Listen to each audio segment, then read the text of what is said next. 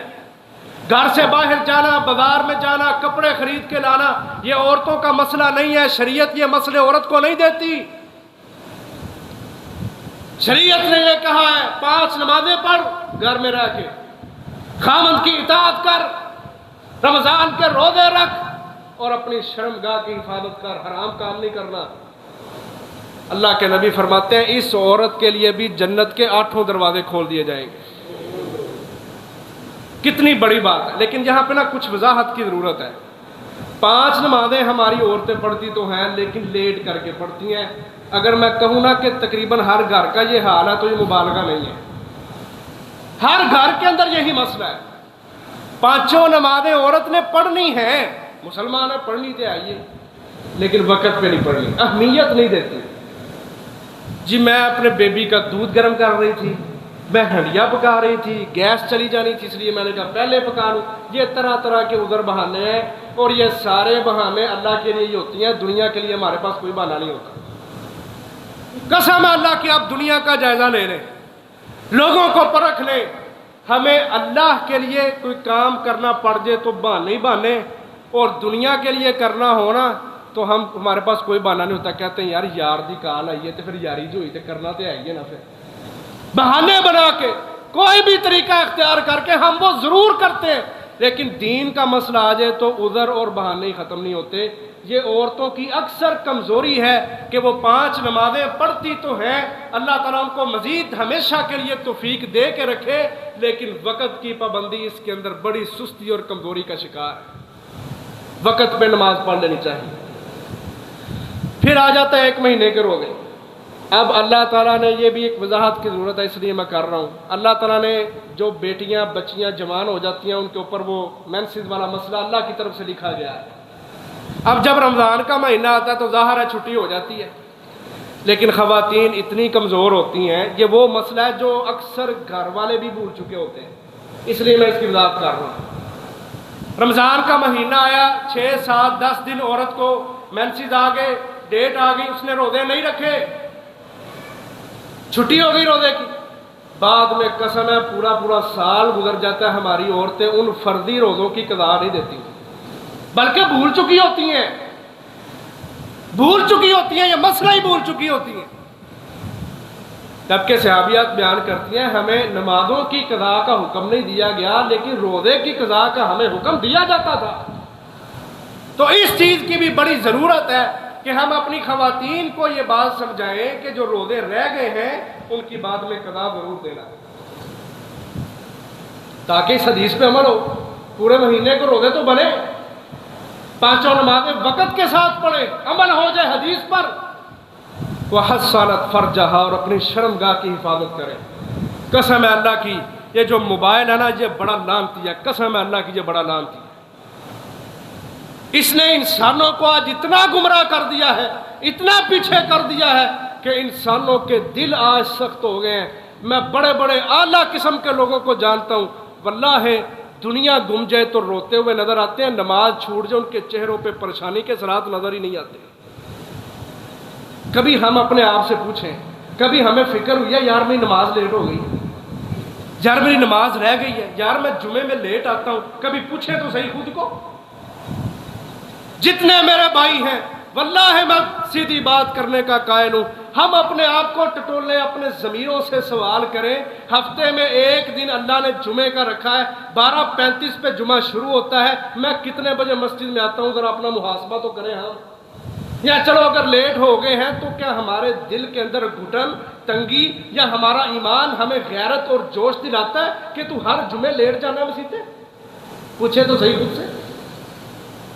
یہ جو نکتہ ہے نا یہ والا، یہ اس موبائل نے خبیث نے ہمارے ذہنوں کے اندر اس نے ڈالا ہوا ہے، ہمارے دلوں کو سخت کر دیا ہے۔ ہم نمازیں چھوٹ جائیں، جمعے چھوٹ جائیں، عبادتیں جاتی ہیں چلی جائیں، مظلوموں پہ ظلم ہوتا ہے ہو جائے، دنیا بہتی ہے بہ جائے، کافر سر پہ چڑھتا ہے چڑھ جائے، ہمیں کوئی پرواہ نہیں، بس میری دنیا بڑی اچھی جا رہی ہے۔ یہ دلوں کی سختیاں آج کے گندے سوشل میڈیا نے ہمارے دلوں کے اوپر مسلط کی، جس کی وجہ سے نماز بھی رہ رہی ہے، روزہ بھی رہ رہا ہے، مسلمان پھر بھی سمجھتا جی میرے نال وڈا تے نیک ہی کوئی نہیں، یہ تڑپ کیوں نہیں آتی؟ دیکھو نا فلسطین میں ظلم ہے، اب شام میں دوبارہ جنگ چھڑی ہوئی ہے، کشمیر کے اندر ہندو ظلم کرتے ہیں، یہ ساری چیزیں ہمارے سامنے ہیں، لیکن دل کے اندر وہ جذبہ، وہ ایمان کی حرارت، وہ اپنے مسلمان بھائیوں کے لیے غیرت اور مدد کا جذبہ، نصرت الہی کی توفیق مانگنا، یہ ہمارے اندر کیوں نہیں ہے؟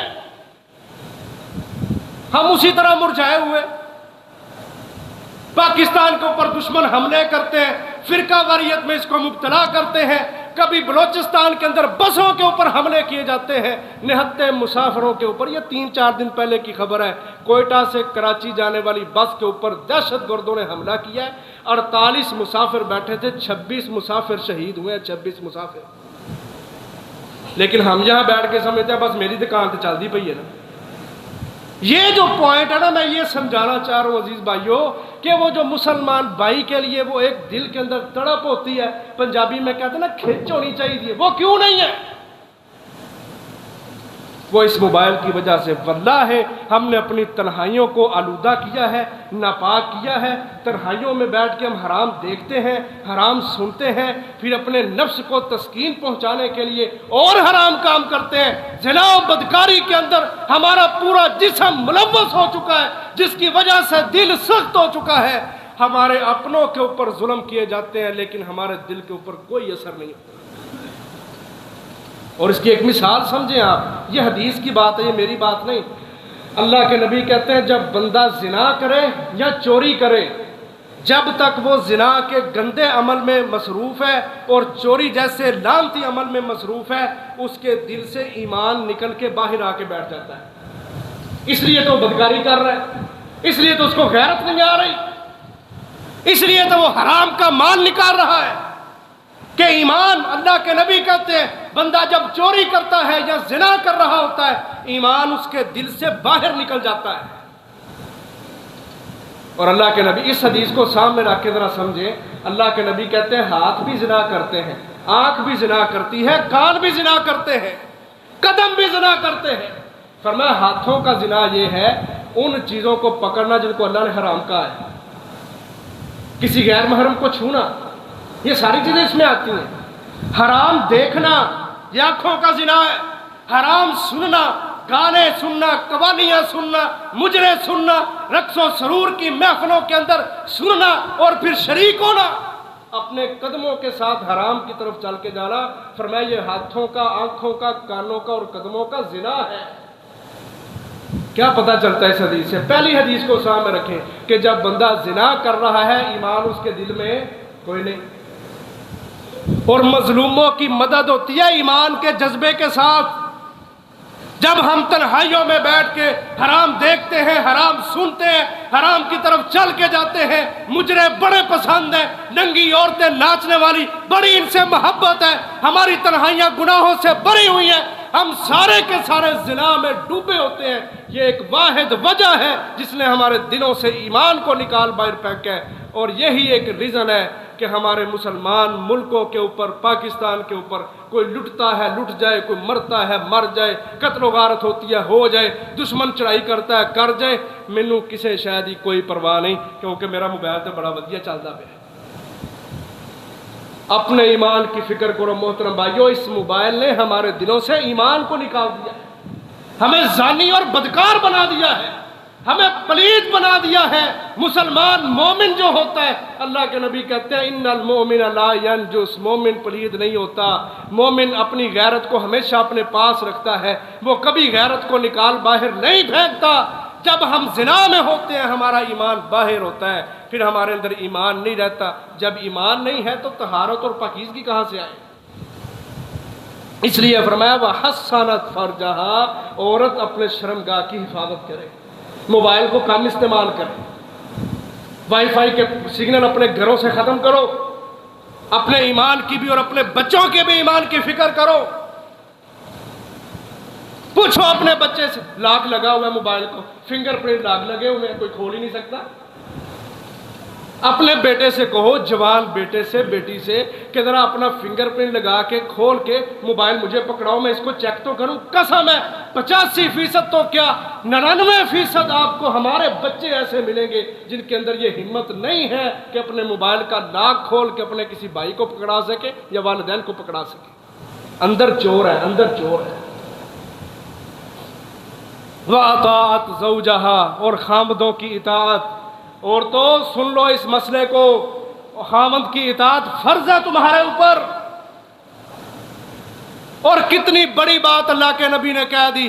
حضرت معاذ یمن سے آتے ہیں، آ کے یمن میں دیکھا کہ وہاں کے لوگ اپنے سے بڑے لوگوں کو سجدہ کیا کرتے تھے۔ آئے تو کہتے ہیں ہم نے سمجھا اللہ کے نبی، آگے اللہ کے نبی کو سجدہ کیا۔ اللہ کے نبی نے کہا معاذ یہ کیا ہے؟ کہ اللہ کے نبی میں یمن میں گیا، دیکھا وہاں پہ لوگ اپنے بڑوں کو سجدہ کرتے ہیں، تو میں نے سمجھا آپ سے بڑا کون ہو سکتا ہے، آپ تو اللہ کے نبی ہیں، تو میں نے اس لیے آپ کو سجدہ کیا۔